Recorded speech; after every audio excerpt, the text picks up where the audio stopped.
Bienvenidos a su cátedra Fundamentos de Economía. Hoy terminaremos la unidad 3 viendo los puntos 3.4 y 3.5, que son la globalización y los tratados de libre comercio, respectivamente.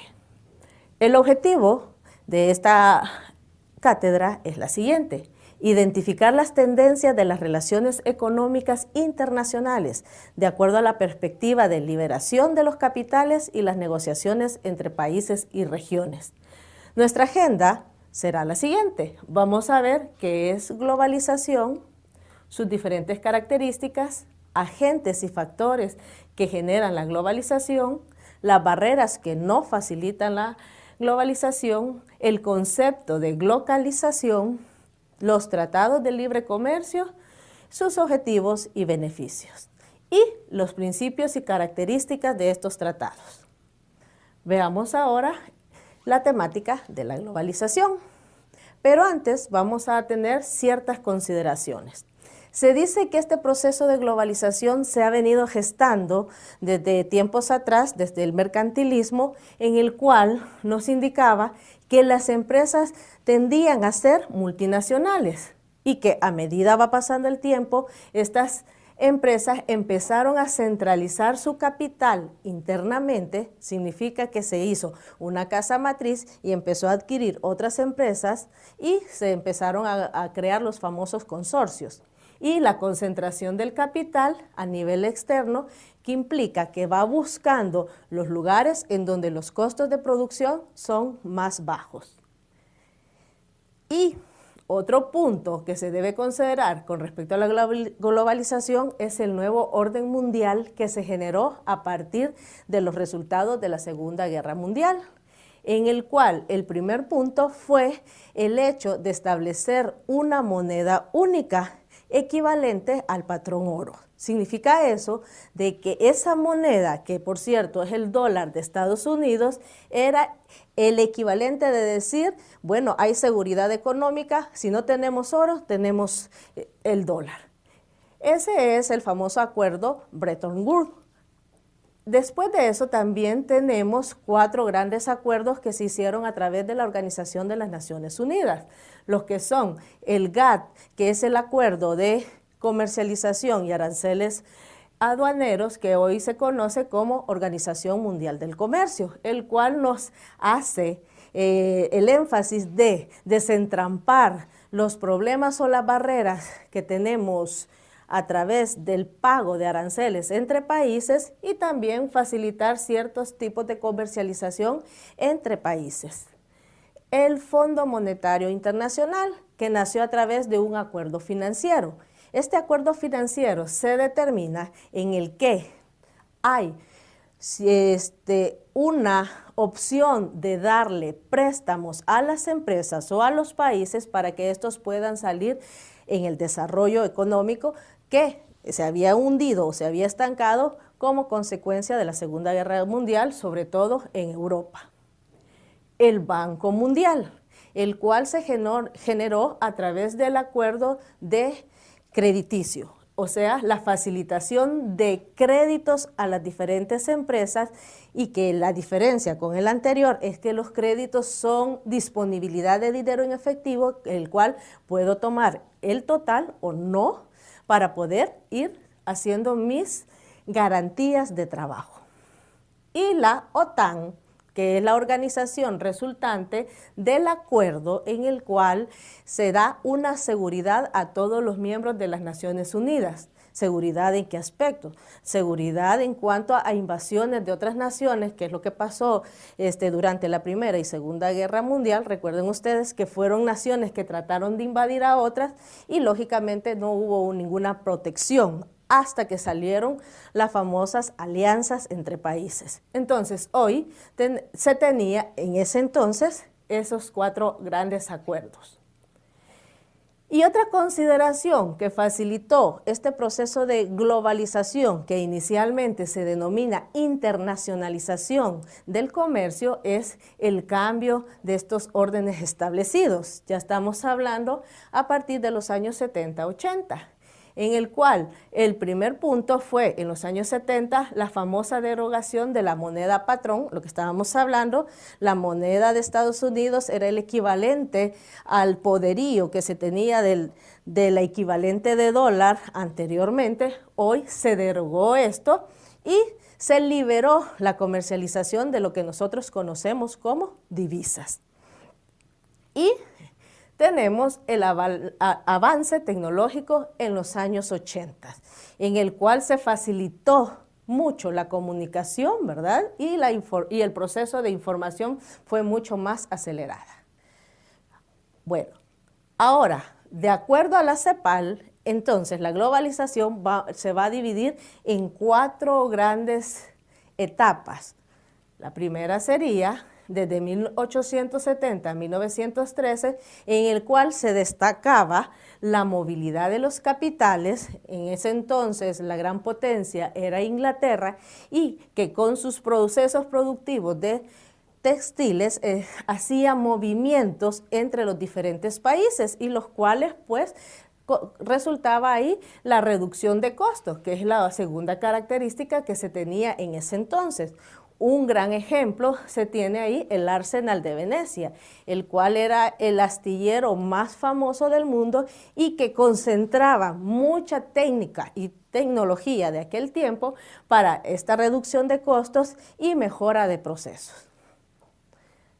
En los años 1945 y 1973 se hace un nuevo avance a ese paso de la globalización a través de la famosa comercialización de los productos de manufactura. En estos productos estamos hablando productos electrodomésticos, vestuarios, automóviles y un fin de productos en los cuales se empezó a comercializar entre países. Sin embargo, los recursos por los cuales se producían esos bienes eran limitados en su movilidad. Significaba que se centralizaba en el lugar de origen de la empresa el proceso productivo.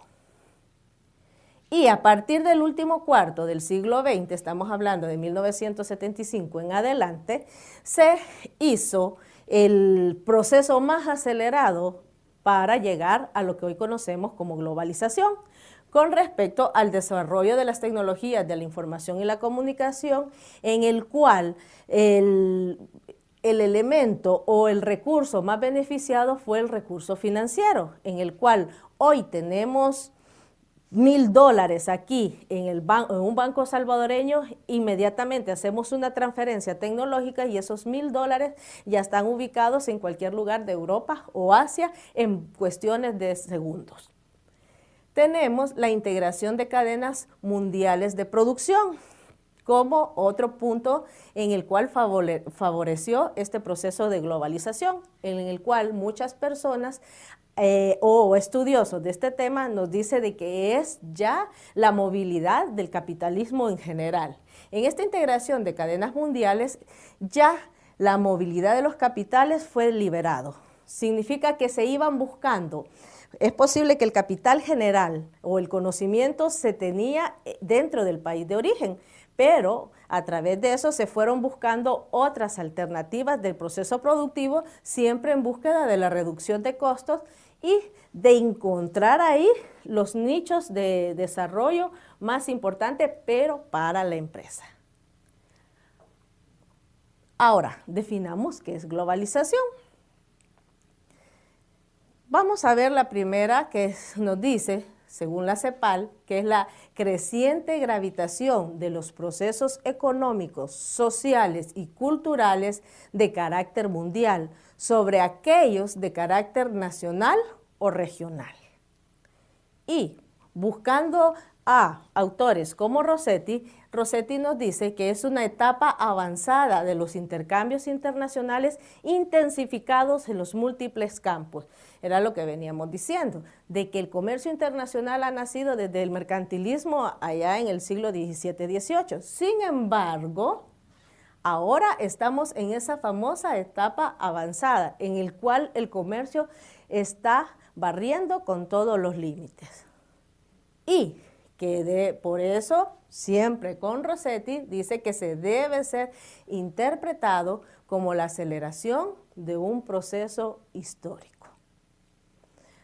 Ahora, la globalización, veámoslo desde el punto de la presentación de los informes del Banco Central de Reserva a través de cómo influye en el sector real, que es el sector aquel donde se producen los bienes y servicios para ser comercializados, el sector financiero, en el cual se da la oportunidad o las fuentes de compra de recursos para hacer ese proceso productivo, y de la política económica que puede tener un país. Entonces, en la globalización influye en el sector real debido a un gran aumento en los flujos de importación y exportación con respecto a la oferta agregada, entendiendo como oferta agregada el conjunto o la sumatoria de todos los productos que ofrecen los procesos productivos de una nación. Y lógicamente genera una tendencia a homogeneizar las estructuras sociales de la demanda agregada. En otras palabras, se está homogenizando esos mercados metas, haciéndolos crecer, no de acuerdo a un tipo de mercado, sino que a la cantidad de mercados que puedo ir sumando para poder vender esos productos realizados en la oferta agregada. Y hablamos también de la expansión de la tasa de participación externa en el flujo de los agregados en las inversiones. En todos los países, sobre todo en los países de vías de desarrollo para abajo, llamémosle así, la participación del capital externo en cuanto a inversión ha ido creciendo desorbitantemente. Tanto así de que muchas veces la decisión de la política económica de un país depende de la inversión extranjera o de los beneficios que se tengan en la inversión extranjera. Con respecto al sector financiero, como les decía anteriormente, fue el más favorecido en la participación de las tecnologías a través de la globalización, ya que se mueven grandes flujos de recursos monetarios autónomos. Significa aquí que estamos hablando de aquellos países en los cuales sus dinero se fue convirtiendo en divisa debido al poder económico que se generó en el sector real. Mayor rapidez en las transferencias de los recursos entre fronteras, lo que les comentaba del ejemplo de los $1000, y la mayor interdependencia entre las instituciones financieras a nivel global. Como podemos ver en nuestro país, muchos de nuestros bancos ya prácticamente pertenecen a unos bancos extranjeros de mayor envergadura en cuanto a la producción de este capital financiero. Política económica. La globalización pues influye en la política económica por lo mismo que decíamos ahí abajo, porque se condiciona esta política a los beneficios de los inversionistas externos. Aumenta las restricciones multilaterales en cuanto a las políticas públicas, que no pueden tener mucho radio de acción en cuanto a las inversiones externas, pero sí muchos limitantes a nuestras inversiones nacionales. Y se tiene una reducción de la eficacia entre los instrumentos monetarios y fiscales. Prácticamente los países que dependen mucho de la inversión extranjera, lógicamente ya deja de funcionar en cuanto a estas políticas monetarias y fiscales. Este punto lo van a ver más adelante ya en el capítulo 4. Bueno, entonces vamos a entender como la globalización como la libre movilidad de los capitales, en los cuales tenemos el capital financiero, que ha sido el más beneficiado a través de la generación de préstamos, la inversión extranjera y los créditos internacionales.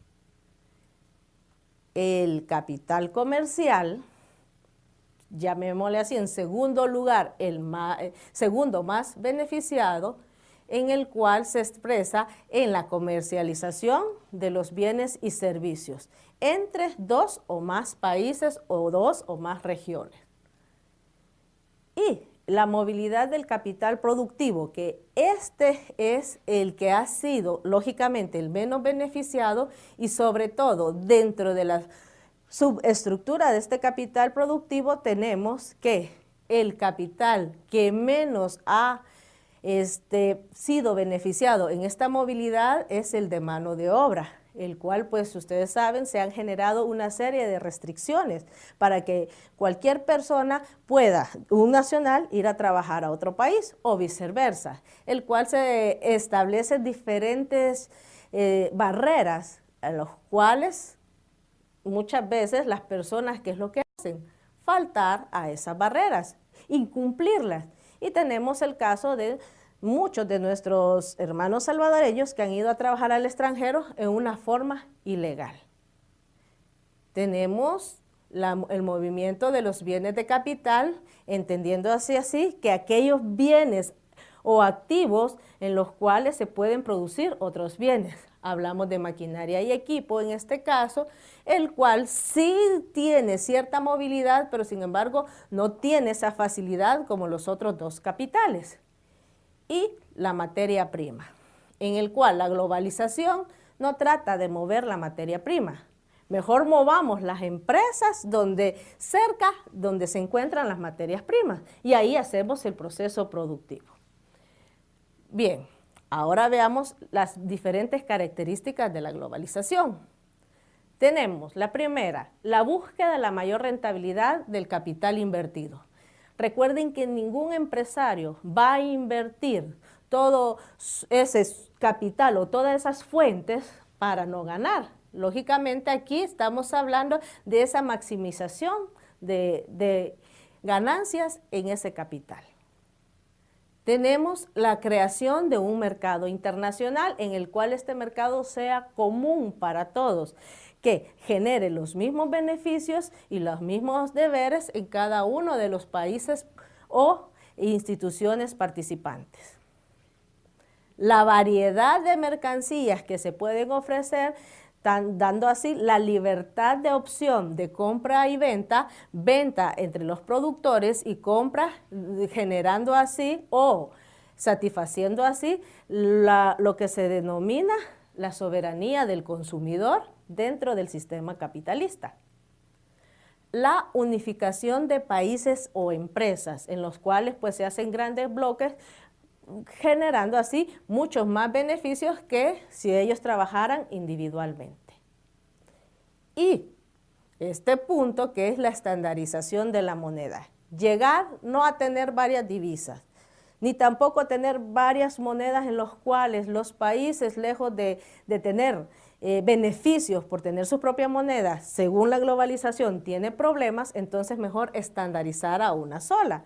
Y tenemos el caso de El Salvador, que prácticamente estandarizó su moneda con respecto a obtener la famosa divisa de América, que es el dólar norteamericano. Ahora veamos cuáles son los diferentes agentes y factores de la globalización. Bueno, entre los agentes vamos a tener los bancos multinacionales que facilitan los créditos a las empresas multinacionales para que estos vayan creciendo a nivel regional y nivel mundial, generando así buenas tasas de intereses, y las empresas multinacionales que son aquellas que operativizan esos insumos para poder obtener productos y lógicamente a partir de esos productos obtener la rentabilidad deseada.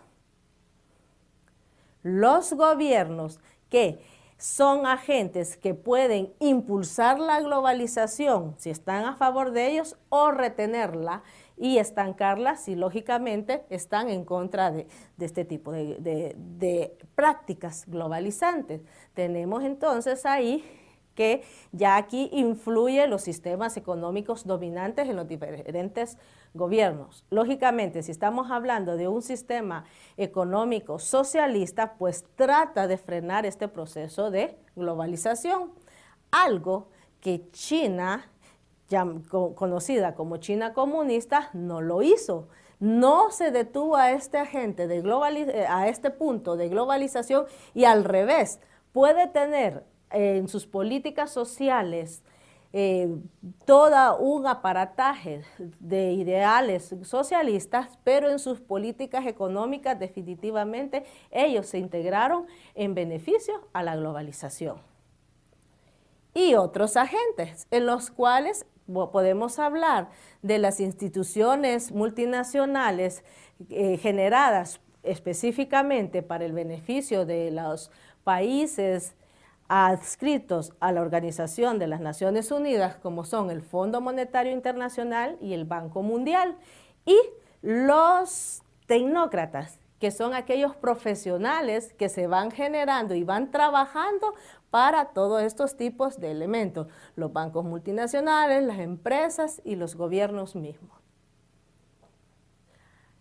Los factores que facilitaron la globalización, lógicamente, va de punta la tecnología. El uso de la tecnología hizo que, como dije anteriormente, que se facilitaran los procesos de comunicación y la información fluyera libremente entre los diferentes países y con eso pues obtener los resultados deseados en cuanto a generar más rentabilidad o generar más intereses a los dueños de este recurso tan importante e indispensable en este proceso globalizante. Tenemos también que a partir del uso de la tecnología en las finanzas, pues hubo una desregulación de ese producto monetario y el cual hizo una gran rapidez de procesos de transformación y que en esa rapidez pues se movieran grandes capitales entre las diferentes áreas del globo terráqueo y lógicamente eso genera más dinero a través de la imposición de los intereses por su uso. Y otro agente otro factor importante para el proceso globalizante es el establecimiento de las estrategias para poder aprovechar las fortalezas de los países, las oportunidades que le dan sus países vecinos o sus países aliados, las debilidades y evitar las debilidades de los mismos países y contrarrestar las amenazas que se pueden dar a partir de un sector externo. Recuerdan ustedes que eso en administración hay muchas técnicas, entre las cuales está la más famosa, que es la técnica FODA.